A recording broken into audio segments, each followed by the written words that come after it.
The Whispering River and the Lonely Carver. The river divulged intimacies Silas could no longer grasp. It gurgled and splashed against the bank, a steady, droning presence that both calmed and aggravated his solitude. He settled onto his porch, the rough-hewn planks biting into his calloused skin, the sharp fragrance of cedar permeating the air. Resting in his palm was a half-formed robin, its wings incomplete, its nascent beak yearning for expression. He recalled Bess, her deft touch guiding his own as he fashioned his initial attempt, an awkward pigeon with mismatched eyes. "It's lovely, Silas," she declared, her voice like tinkling glass. Lovely by virtue of her affection, not the pigeon's merit. Now, even his finest sculptures fell empty. He exhaled heavily, the sound absorbed by the river's ceaseless drone. The robin lay abandoned. He set it down, creaked to his feet, and gathered the rest of his works. A fox, frozen mid-pounce, a solemn owl, a cluster of badgers huddled intimately. Each piece testified to his talent, each echoed the joy that had drained from his life with Bess's departure. Market day loomed as an ordeal. The square pulsed with vitality, farmers proclaiming their harvest, children chasing after pigeons, women sharing confidences over lengths of fabric. Silas's small plot felt like an enclave of quiet, a neglected space where shadows lingered. He arranged his carvings upon a faded, woolen blanket. The colors were subdued, the weave worn thin. Much like himself, he mused darkly. A few passers-by glanced, some offered polite nods, yet none lingered. A woman trailed by a clutch of children scrutinized the badgers, her expression softening momentarily before she sighed and continued onward, herding her offspring. A young man, wooing a girl adorned with vibrant ribbons, lifted the fox, admired its lithe form, then replaced it with a nonchalant shrug. "Too dear," he grumbled, just loud enough for Silas to discern. Silas offered no counter. He lacked the motivation. He knew his prices were reasonable, barely sufficient to offset the cost of the lumber and the hours invested in each creation. But fairness offered no sustenance. Fairness couldn't mend the gaping void in his soul. Old Man Hemlock, the clockmaker, paused beside him, his face a roadmap of wrinkles resembling the furrows of an ancient tree. "Quiet day, Silas?" he inquired, his voice gravelly. Silas nodded mutely, averting his gaze. "Seems they all are these days, Hemlock. Folks no longer value true artisanship," Hemlock muttered, adjusting his spectacles upon his nose. "They crave cheap baubles, objects that crumble within a week. No reverence for the old ways." He hesitated, then added, more softly, "How are you faring, son?" "Same as ever," Silas responded, his voice devoid of inflection. "Just carrying on." Hemlock clapped him on the shoulder, a fleeting, comforting gesture. "You're a good man, Silas. Never doubt that." He shuffled away, the ticking rhythm of his pocket watch dissolving into the market's clamor. The sun commenced its descent, staining the sky in gradients of amber and violet.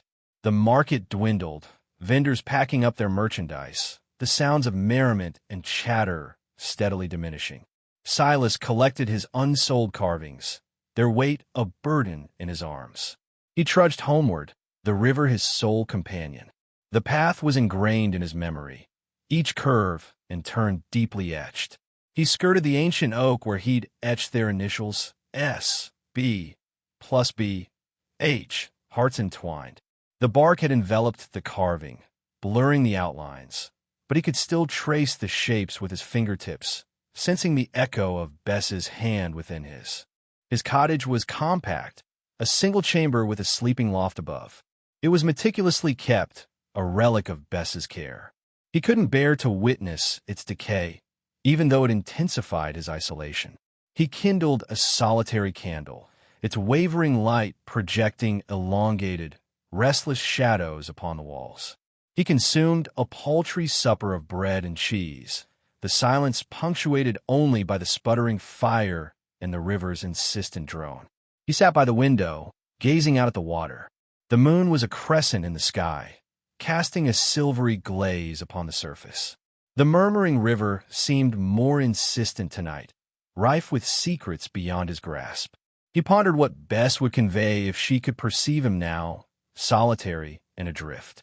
He retrieved the unfinished robin, its wooden eyes fixed in a vacant stare. He brushed his thumb across its smooth, uncarved wing. He conjured Bess's laughter, the warmth of her touch, the melody she hummed as she tended her garden. The river murmured. Was it intoning his name, or merely the breeze, playing tricks upon his weary mind? He closed his eyes, the vision of Bess emblazoned in his memory. He would complete the robin. He would carve until his digits ached. He would sustain her legacy, one sliver of wood at a time, regardless of indifference. Even as the river continued to murmur its intimacies, he would not be silenced. Carving would be his defiance. Cries in the fog. The fog pressed down, a clammy shroud muffling the river valley. Silas cinched his oilskins tighter, the penetrating dampness finding every chink in his defenses. Market day, a fool's errand, had left him more bereft than before. The ritual of checking his traps, however, offered a meager, anchoring solace. Each haul of the rope was a minor triumph over encroaching despair. Unseen, the river chuckled, a constant undertone to his desolate task. A few paltry perch were the reward, barely a mouthful, certainly not worth the effort of selling. Widow Albright could have them. Her sympathy, though laced with a pity he dreaded, was at least a kindness. Then a sound pierced the gloom. Faint and reedy, like a kitten's thin cry, it rode the humid air. He froze, his breath snagging. The fog was a master of deception. Probably some wild thing. He shifted to the next trap, but the sound returned, a shade clearer, an undeniable wail. Not animal. His gut clenched. Something was terribly amiss. Abandoning his task, Silas tracked the sound, wading through the clinging murk. The bank was a treacherous mire. He slipped, his hand plunging into the frigid ooze. The cries intensified, a desperate urgency that clawed at his soul. Rounding a bend, he stopped short. A small, woven basket sat among the reeds, almost swallowed by the mist.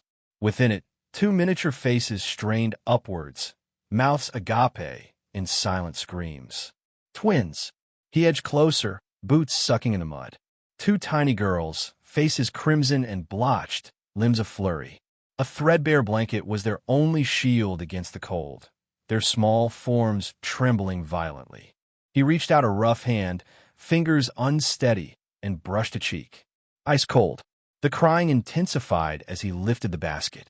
The fog seemed to close in, an accomplice to this heartbreaking revelation. He scanned the veiled banks, but saw nothing, no trace of the callous soul who had abandoned them. Only the river, the reeds, and the swirling gray miasma. He hurried back to his cottage, his thoughts a chaotic jumble. What on earth was he supposed to do? A solitary soul, a carver of wood, not a caretaker of infants. He knew less than nothing about babies. Inside, the fire had dwindled to ghostly embers. He piled on wood, coaxing the flames back to a vibrant life. Slowly, warmth began to permeate the little space, driving out the dampness. He placed the basket gently by the hearth, watching as the twins' cries softened to whimpers. He fetched water and bathed their faces with a soft cloth. One, the girl with the darker wisps of hair, latched onto his finger with surprising strength. Her eyes, an arresting shade of blue, met his. A tiny coo escaped her lips. A sharp pang pierced his heart. He remembered Bess, the children who never came. A lone tear escaped, carving a path down his lined cheek. He hadn't wept since her passing. He rummaged through his scant supplies, finding strips of worn linen. He swaddled them snugly, attempting to ward off the chill. No milk, no pap, nothing for infants. He'd have to venture into town, swallow his pride, and beg for assistance. He gazed down at the fragile faces, so helpless, so reliant. Alara, he'd call the dark-haired one, and Lyra, the other. He whispered the names, the sounds foreign in the quiet cabin. Common sense demanded he take them to the authorities, to the orphanage in the neighboring town. The responsible course. He was ill-equipped, but he couldn't bring himself to do it. He pictured them lost, adrift in a cold, indifferent world. He thought of Bess and how her generous heart would have shattered for these abandoned babes. He made his decision. He would keep them. He would nurture them. He would provide them with a home, a family. He would become the father they desperately needed. It would be arduous, impossibly so. He was ignorant of the needs of infants, the intricacies of raising children. But he would learn. He would find his way. He owed it to them. He owed it to Bess. He lifted Alara, cradling her tenderly. Lyra watched him, her blue eyes filled with a nascent trust. An overwhelming surge of protectiveness rose within him, a fierce resolve to guard them from the world's harsh realities. He would carve for them a haven of warmth and security, a world saturated in love. He would fill the emptiness in his own heart by nurturing theirs. While the fog outside remained bleak and relentless, within the cottage, a fragile ember of hope had been ignited. A home for two. The cabin's atmosphere had undeniably shifted. It felt more intimate, crowded even, and the silence he'd grown accustomed to was shattered. Silas gently placed the twins on his bed, their small forms still enveloped in his discarded shirts. The mattress groaned under the unexpected burden, a sound that underscored Bess's absence. He quickly replaced the heavy fur blanket with a softer one, murmuring apologies to the slumbering infants. Space was paramount. He cleared a patch of floor by the fireplace, banishing dust and splinters. From the shed, he retrieved an aged wooden crate, its edges worn smooth by time, and hauled it inside. It wasn't a proper cradle, but it would serve. He lined it with the softest scraps he could salvage, remnants of Bess's quilting work, their bright hues a vibrant counterpoint to the cabin's somber interior. He hesitated, holding a fragment of floral print to his heart, the ghost of lavender clinging to its fibers. Bess would have adored them. The thought galvanized him. Supplies were critical.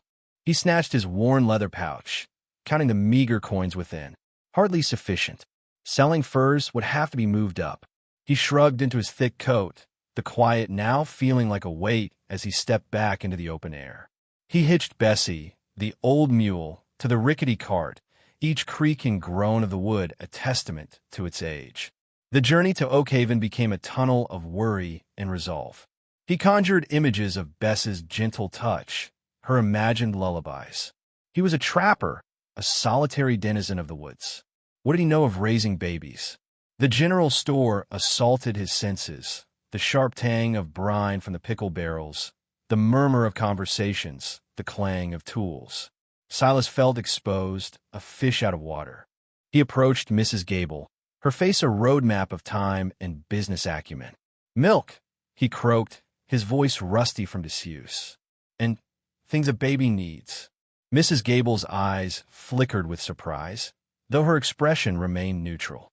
"Cow's milk, sir, or something prepared." Silas floundered. He hadn't considered the options. "Prepared, I suppose. Whatever's best." She guided him to a shelf laden with tins of powdered milk and a basket overflowing with linen squares. "These will do for diapers," she offered, her voice gentling. "And you'll need bottles. And this salve is good for diaper rash." Silas nodded, overwhelmed by the choices. He indicated the milk, the diapers, the balm, and a few glass bottles. He paid, his scant savings evaporating with each selection. Mrs. Gable added a small, hand-knitted blanket to his pile, a gift, she explained, for the little ones. Returning to the cabin, he found the twins awake and vociferous, their tiny faces flushed and contorted. Alara's cries were robust and insistent, while Lyra's were softer, more poignant. A wave of panic threatened to engulf him. He fumbled with the milk, clumsily mixing the powder and water, the instructions on the tin resembling a hieroglyphic script. He managed to trickle a few drops into Alara's mouth, the rest spilling onto her chin. Eventually, she latched on, suckling with surprising vigor. Lyra was more hesitant, requiring gentle coaxing before she, too, began to feed. As he cradled Lyra, her diminutive form nestled against his arm, a memory of Bess surfaced. He closed his eyes, envisioning her, her face alight with the possibility of motherhood. He dismissed it then, the unforgiving realities of their wilderness life, too daunting, the risks too perilous. Now, holding these two precious lives, a pang of guilt resonated within him, a sharp stab of regret. He gazed down at Lyra, her eyelids now closed, her small chest rising and falling rhythmically. "We'll manage," he murmured, his voice thick with emotion. "We'll manage, Bess. I promise you we will." The fire snapped in the hearth, casting dancing shadows on the log walls. The cabin, once a sanctuary of solitude, now resonated with the gentle sounds of slumbering infants. It wasn't luxurious, but it was home. A home for two, and a testament to a dream he believed had vanished forever. He knew, with a burgeoning certainty, that he would dedicate himself to safeguarding it. Whispers and doubts. The Oakhaven sun, normally a balm, beat down on Silas as he navigated Main Street, each step a deliberate act under the burden of the twins. Alara nestled in a linen sling against his chest, while Lyra slumbered in his arm. He needed formula, a softer swaddle for the ever-fussy Lyra, and a large dose of self-assurance he wasn't completely bungling this parental plunge. He'd hoped Market Day's vibrancy would cloak him in anonymity, a vain aspiration. All eyes locked onto him. Murmurs cascaded through the gathering like a disturbed flock of birds taking flight. Silas's gaze remained fixed downwards, knuckles tight around Lyra. The normally comforting aroma of warm bread and lavender felt thick, layered with the scent of baby powder and his own rising panic. "Well, I'll be," a voice cut through the quiet buzz. Mrs. Gable, a formidable presence in her floral frock, stood planted squarely in his path, arms folded. Her normally keen eyes narrowed, scrutinizing the infants. "Silas Blackwood, what are we here then?" He shifted, words failing him. "This meadows eats the fish, Mom." "Meadowsweets? But how is this possible?" She craned her neck, suspicion etched on her face. "I understood Bess was unwell. No one mentioned babies." Silas simply nodded, unable to voice the emotions that threatened to overwhelm him. The unspoken question hung between them, thick as summer humidity. Whose babies, truly? Mrs. Gable wasn't one to abide silence. "And you're taking care of them? Alone?" "Silas, you can barely keep the rain out of that cabin. You're a whittler, not a wet nurse." He stiffened at that. "I'm doing what I can, Mrs. Gable. They need looking after." She clicked her tongue, a sound of disapproval. Good intentions won't fill tiny bellies, Silas, or change soiled linens. "Has the constable been notified? Are we even sure these are Bess's? The whole thing reeks of something rotten." A flush of heat crept up Silas's neck. Rotten? Bess was hardly in the ground, and they were already casting aspersions. He pressed onward, entering the general store, the bell jangling his arrival with unwelcome clarity. He felt the weight of countless gazes boring into his back as he approached the counter. "Afternoon, Silas," Mr. Abernathy greeted him, his smile strained. "Heard about? Well, the little ones." He gestured vaguely toward the twins. "Quite a development." Silas managed a weak smile and reply. "Indeed, sir." He swiftly gathered his necessities. Formula, a soft flannel blanket decorated with azure birds, a jar of balm for Alara's irritated skin. As he paid, fragments of hushed conversation reached him from the store's depths. Said he discovered them by the river, like abandoned kittens. But why Silas? The orphanage is right there. That was Millie, the baker's wife, her voice laced with concern. Then Mrs. Gable's booming tones, cutting through the murmur. "Mark my words, there's more to this than he's letting on. A confirmed bachelor, suddenly burdened with twins? It doesn't pass the smell test. I doubt he even knows how to properly swaddle them." Silas's stomach tightened into a knot. He paid Mr. Abernathy, the provisions feeling impossibly heavy in his arms. As he turned to depart, Mrs. Gable caught his eye, her expression a mask of thinly veiled disapproval. He fled the store, the whispers nipping at his heels like a pack of stray dogs. He sought solace beneath the old oak at the edge of the square, the comforting murmur of its leaves failing to calm his frayed nerves. Alara stirred in her sling, emitting a small, fretful sound. Lyra remained serene, her miniature features at peace. He gazed at them, two fragile lives utterly dependent on him. Doubts, insidious and creeping, began to take root. Was he equal to the task? Capable enough? What if Mrs. Gable was right? What if this was a monumental mistake? He squeezed his eyes shut, the memory of Bess, her tender smile, her unwavering belief in him, surfacing. He opened them, the burden of responsibility still present, now tinged with a renewed resolve. He would not fail them. He wouldn't fail Bess. He would learn. He would adapt. He would be the father they needed, regardless of the whispers and the doubts that gnawed. Sleepless nights and empty pockets. The rocking chair emitted a mournful groan, each creak a painful echo of the throb in Silas's lower back. Alara, face flushed crimson with rage, shrieked like something unearthly, while Lyra, the quieter twin, added a soft, mewling chorus. He adjusted Alara's weight on his shoulder, offering a comforting pat that belied his utter depletion. The hour was lost somewhere between 3 and 4 a.m. Time dissolved into a hazy blur of feedings, burps, and frantic shushing meant to appease two miniature despots who seemed to conspire against shared slumber. Since their arrival, uninterrupted sleep had become a forgotten luxury. Shadows clung to the room's edges, deepening the worry lines etched beside his eyes. He felt spectral, anchored to reality only by the incessant cries of his daughters.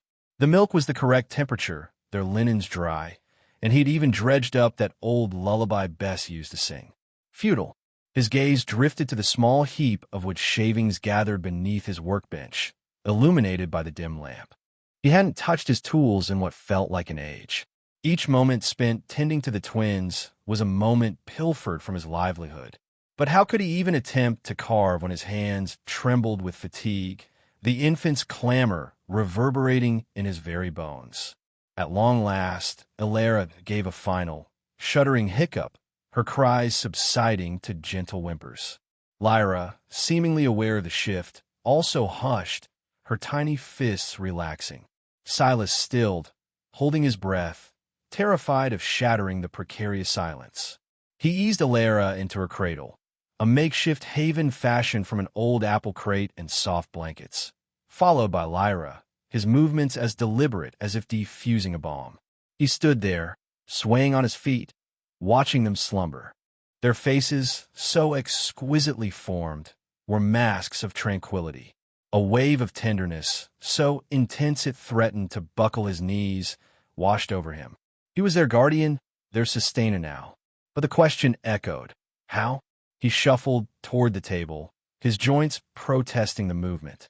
From his worn leather pouch, he spilled its meager contents onto the scarred surface. A scant collection of copper coins, a few tarnished shillings. He tallied the sum, his heart sinking with each piece counted. It wouldn't last the week. Infant formula alone was a king's ransom. Then there were the unending diapers, the blankets, that cascade of necessities he hadn't begun to fathom. He'd already traded some of his smaller carvings at Mrs. Higgins' general store, but his stock was dwindling fast. Winter was approaching, a harbinger of scarcity. He raked a hand through his unkempt hair. He needed to carve, desperately, but his body felt weighted, his mind swathed in cotton. He craved the quiet sanctuary of the woods, the rhythmic scrape of his carving tools, the peace he always found in his work. But the woods felt impossibly distant now, barricaded by the four walls of his cabin and the constant, pressing demands of two fragile lives. He pushed himself away from the table and returned to the workbench. He picked up a piece of basswood, smooth and promising beneath his fingers. He cradled it, searching for inspiration, for any image to ignite his creativity. But all he conjured were the faces of the twins, their needs, their utter dependence on him. He selected his favorite carving knife, its blade honed smooth by years of dedicated use. He positioned the wood, bracing himself to begin. But a tremor seized his hand. He couldn't hold the blade steady. He tried again, concentrating with every fiber of his being, but the shaking persisted. He cursed under his breath, a sound barely audible. He was failing. He couldn't even manage the most basic task. He flung the knife back onto the workbench, the clatter amplified in the stillness. He sank into the rocking chair, defeated. Oblivious to his despair, the twins slept. He watched them, his heart a leaden weight of love and dread. He yearned to provide for them, to give them a life of comfort, a life worthy of best memory. But how could he, when he felt as if he was already submerged? The first pale tendrils of dawn seeped through the window, bathing the room in a watery light. Another day was beginning. Another cycle of restless nights and depleted coffers. Another uphill battle to become the father these children deserved. He closed his eyes, the tidal pull of exhaustion dragging him down. He needed a miracle. He needed Bess's wisdom. But all he had were two sleeping infants and a gnawing feeling of helplessness. The storm. The wind shrieked, a banshee wail against the eaves of Silas's cottage. Rain hammered the windows, turning the outside world into a blurry watercolor. Alara, cradled in Silas's embrace, let out a small cry, her body trembling against his chest. At his feet, Lyra, wrapped snug in her blanket, remained sound asleep, thankfully deaf to the tempest's fury. A cold fist clenched Silas's heart. This was no passing shower. This was a full-blown cataclysm, a rabid beast unleashed on their vulnerable haven. He eyed the hearth. The flames danced valiantly, but icy drafts still snaked through the chinks in the walls. He'd fortified the windows with salvaged wood and tattered cloth, a flimsy defense against the onslaught. Yet the wind seemed intent on dismantling the cottage, board by board. He pressed his lips to Alara's downy head, murmuring assurances that rang hollow even to him. The rain intensified, a relentless tattoo against the roof. The creak, usually a gentle whisper, had transformed into a roaring leviathan, its voice growing more menacing with each passing moment. Abruptly, a sharp crack reverberated through the storm's din. Silas's breath hitched. He strained to see through the rain-streaked glass. The ancient oak at the edge of his land, a steadfast sentinel for generations, had fractured. A thick limb, as big around as a grown man, now sprawled across the path to his workshop. A wave of worry washed over him. That workshop, a simple structure he and Bess had built together, was more than just a place for carving. It was his refuge, his livelihood, now vulnerable to the raging elements. Beneath him, the floorboards trembled. He glanced down, his throat closing. Murky water was oozing under the door. The creek had burst its banks. He had to move. Gently placing Alara back in her cradle beside Lyra, Silas seized two large woven baskets he usually used for kindling. He lined them with thick blankets, crafting makeshift lifeboats for his daughters. Carefully, he lifted each twin, nestling them into their protective cocoons. The water was rising swiftly now, creeping across the floor. Silas hoisted the baskets, one in each arm, his muscles straining. He needed to find higher ground. He shoved the door open, battling the combined force of wind and rain. The world had dissolved into a swirling vortex of water and debris. The creek was now a raging torrent, devouring everything in its path. He plunged into the floodwaters, the frigid current tugging at his legs. The cottage sat on a slight rise, so he struggled toward the back, hoping to reach the elevated ground where he kept his firewood. Each step was an agonizing effort. The baskets felt like lead, and the gale threatened to tear them from his grip. He stumbled, nearly losing his footing, but fought to regain his balance, his grip tightening. At last, he reached the woodpile, the ground offering a small sanctuary. He gently lowered the baskets, shielding them with his body from the worst of the downpour.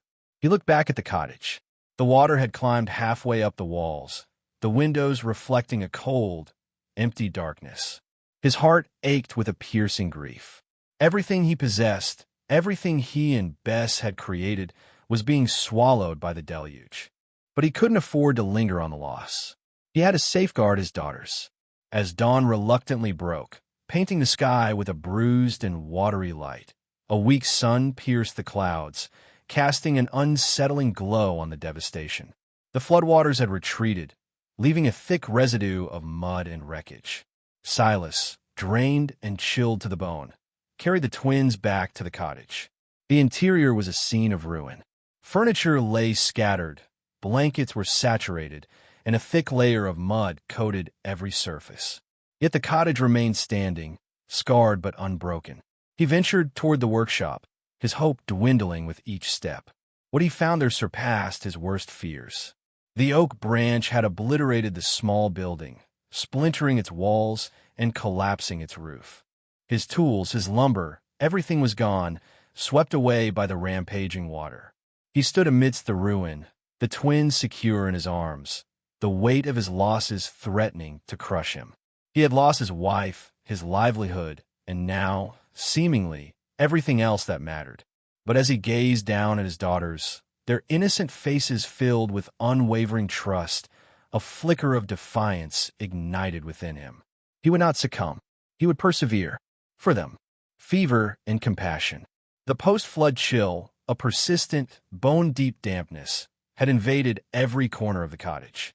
Silas fed the flames, but the meager heat barely pushed back against the encroaching cold.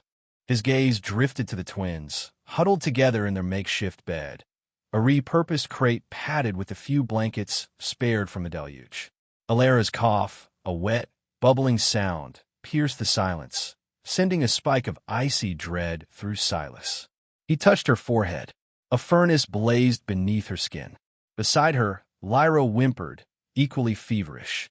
A wave of panic, sharp and constricting, choked him. He had wrestled the storm, plucked them from the raging waters, yet this unseen foe felt infinitely more daunting. Illness was Bess's domain. She knew the language of herbs, the secrets of soothing balms. Now, he was marooned in a sea of ignorance. He spent the night in a desperate vigil, sponging their foreheads with cool water, murmuring reassurances he wasn't sure they comprehended. Alara tossed and turned, her small frame shuddering. Lyra lay still, a stillness that chilled him to the core. With each tick of the clock, dread coiled tighter in his gut. He had to find help. As dawn bled across the sky in shades of gray and rose, Silas knew delay was no longer an option. He swaddled the twins snugly in blankets, their tiny faces barely visible. Hesitantly, he reached for Bess's shawl, its floral pattern faded with age, and draped it over them. The faint perfume of lavender and wood smoke clung to its fibers, a ghostly embrace. The trek to Dr. Ashton's clinic felt like a descent into a waking nightmare. Each step was a monumental effort, his legs leaden with fatigue and mounting fear. He hugged the twins close, a bulwark against the biting wind. The town was yawning awake, and a few pairs of eyes followed his hurried progress down Main Street. He ignored them, laser-focused on reaching the doctor's doorstep. Dr. Ashton's clinic, a modest building on the town's periphery, radiated a welcoming warmth from its windows. Pushing open the door, a small bell announced his arrival with a jingle. The waiting room was deserted except for a young boy lost in the world of a picture book. "Please, I need assistance," Silas rasped, his voice raw with exhaustion and anxiety. Dr. Ashton emerged from the back, his brow creased with concern. A kind face, framed by gentle eyes and a calming presence. "Mr. Blackwood, what troubles you?" Silas nodded to the bundles cradled in his arms. The twins, they're burning with fever. A terrible fever. Dr. Ashton's expression darkened. "Bring them in quickly." He guided Silas into a small examination room, the walls lined with shelves overflowing with jars and vials. The air was thick with the scent of antiseptic, laced with a hint of herbs.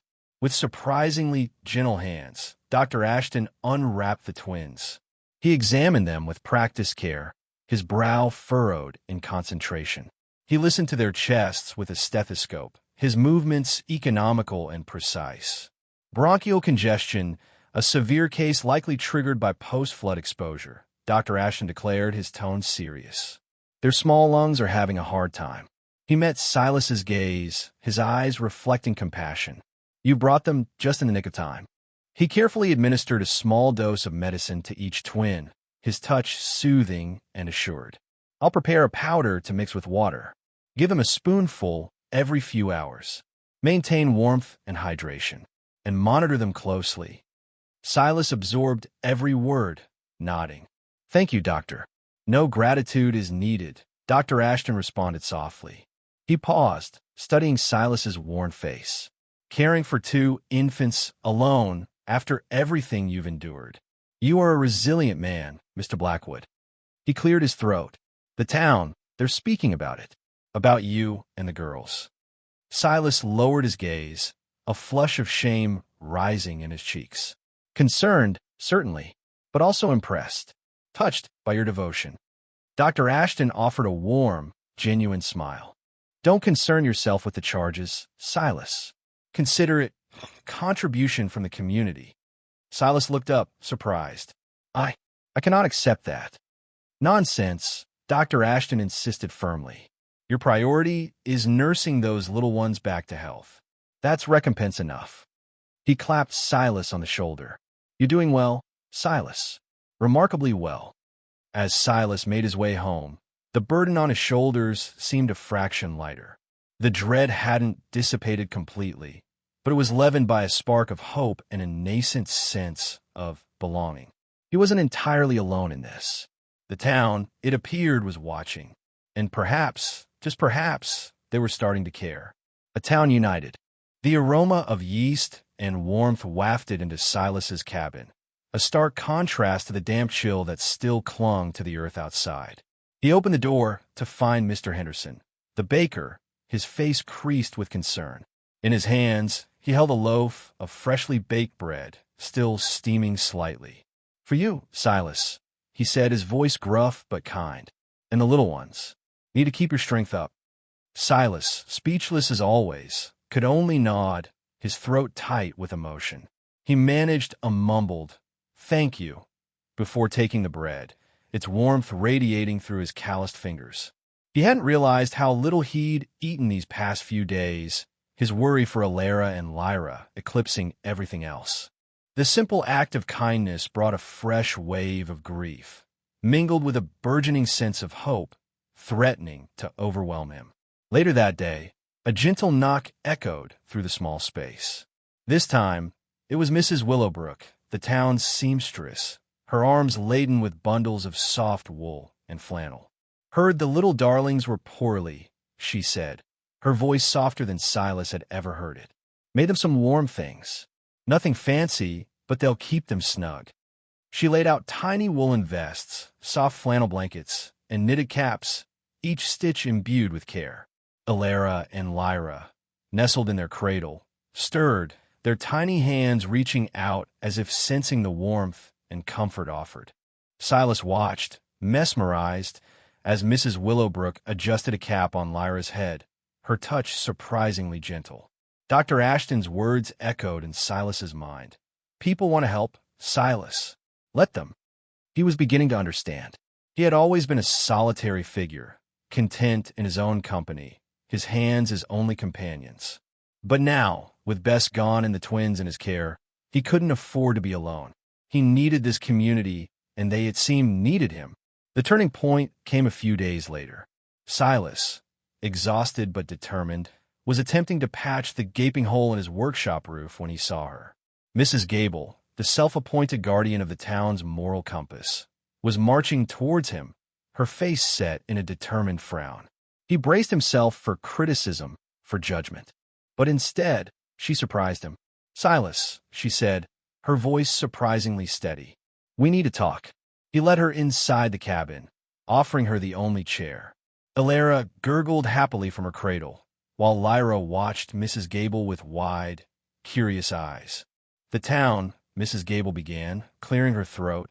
We've been watching you, Silas. Watching you care for those babies.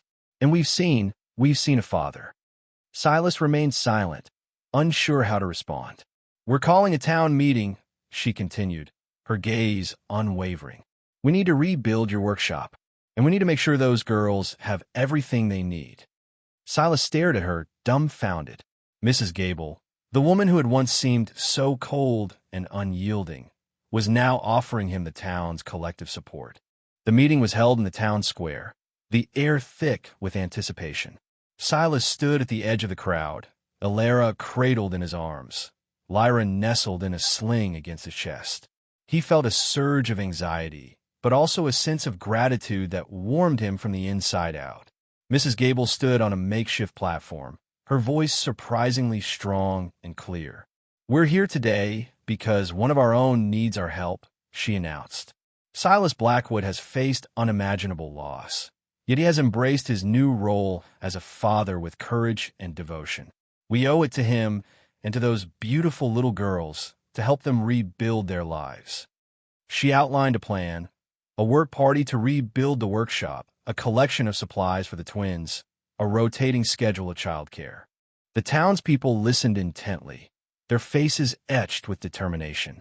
One by one, people stepped forward, offering their skills, their time, their resources. Mr. Henderson pledged to provide fresh bread every week. Mrs. Willowbrook offered to make clothes as the twins grew. Thomas Ashton volunteered his medical services. Even Old Man Hemlock, the town recluse, offered a supply of seasoned firewood. Silas watched, tears welling in his eyes, as the town united in support. He realized that he wasn't alone. He had a community, a family, ready to help him navigate this new and daunting chapter of his life. He looked down at Alara and Lyra, their eyes shining with innocent joy, and knew that he could face whatever challenges lay ahead, as long as he had them and the unwavering support of his newfound family. He knew Bess would be proud. Cradles of hope. Before the sun crested the horizon, a percussive clamor of hammers shattered the lingering darkness. Silas, Lyra cradled in his arm, Alara cooing on a blanket nest nearby, stood framed in his doorway. Sleep had been a fleeting visitor, yet the sounds weren't a disruption, but a vibrant anthem of rebirth.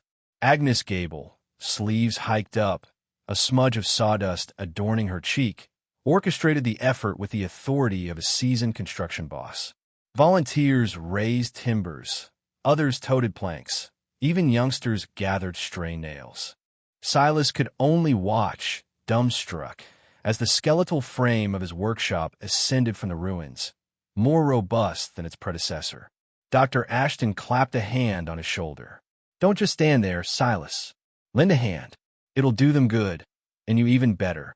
He nodded, a prickle of emotion rising in his throat. He couldn't yet craft, but he could clear the wreckage, sweep the ground, integrate himself into this unexpected gift. The days morphed into a blur of communal effort.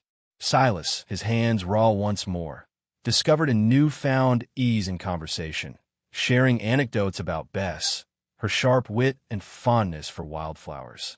The townsfolk listened, their expressions a tapestry of empathy. Surprisingly, Agnes Gable offered the most resonant comfort, recounting tales of her own deceased husband, a gruff but tender man who, like Silas, cherished the land. Once the walls stood tall and the roof secured the structure, Silas stepped inside, inhaling the invigorating aroma of freshly cut pine. More than simply a workshop, it was a monument to their collective tenacity, a haven forged in hope. He began with the wood, selecting choice pieces of maple and cherry, each board echoing with Bess's memory. He'd vowed to create cradles for his daughters, masterpieces that would envelop them in solace and affection. He labored methodically, translating his grief into the graceful arc of each rocker, the polished surface of every panel. Alara and Lyra's faces served as his muse. The plumpness of their cheeks, the silkiness of their hair, became the very essence of the cradle's design. Then came the avians. He sculpted 2 birds, one for each cradle, a robin, emblematic of Alara's bright, twittering spirit, and a dove, mirroring Lyra's serene, observant nature. They perched atop the headboards, wings poised as if mid-flight, symbols of liberation and aspiration. The cradles were completed just in time for the town's harvest festival, a celebration of both the land's bounty and the spirit of community. Silas hesitated to participate. The thought of confronting a throng, of being the focal point, filled him with trepidation. But Dr. Ashton persuaded him. "They need to see you, Silas. They need to know their generosity mattered." Agnes, her usually stern countenance softened by a rare smile, volunteered to watch the twins while Silas delivered his presentation. He stood on a makeshift platform, the cradles displayed like twin offerings. The crowd was a mosaic of familiar faces, their eyes reflecting warmth and anticipation. He swallowed hard, his voice catching in his throat. I don't know what to say, he stammered, his voice trembling slightly. When she died, I felt like I'd lost everything. I didn't think I could go on. He paused, tears beginning to well. He hadn't wept so openly since that first desolate night. But you reignited my hope. You rebuilt my workshop. You cared for my daughters. You extended kindness and unwavering support. He indicated the cradles. These are for Alara and Lyra, crafted with love, imbued with their mother's memory, and filled with the gratitude I hold for each and every one of you. The words failed him. Emotion choked his voice. He remained standing there, tears tracing paths down his cheeks, his heart brimming with thankfulness. The silence shattered with an explosive burst of applause. People surged forward, offering words of encouragement, pats on the back, and sincere congratulations. Agnes Gable, maneuvering her way through the throng, pressed a handkerchief into his hand. There, Silas. Don't you go undoing all our hard work with your blubbering. But he noticed a suspicious gleam in her eye. Later, as music filled the air and children danced, Silas stood cradling Alara and Lyra, observing the revelry. The twins, nestled contentedly against him, had finally drifted off to sleep, their small faces placid and untroubled. He gazed at the townsfolk, their faces aglow in the soft light of the lanterns, and understood that he had found his true home. No longer solitary, he had a family, a community, a purpose. He had cradles of hope to rock and a future to shape.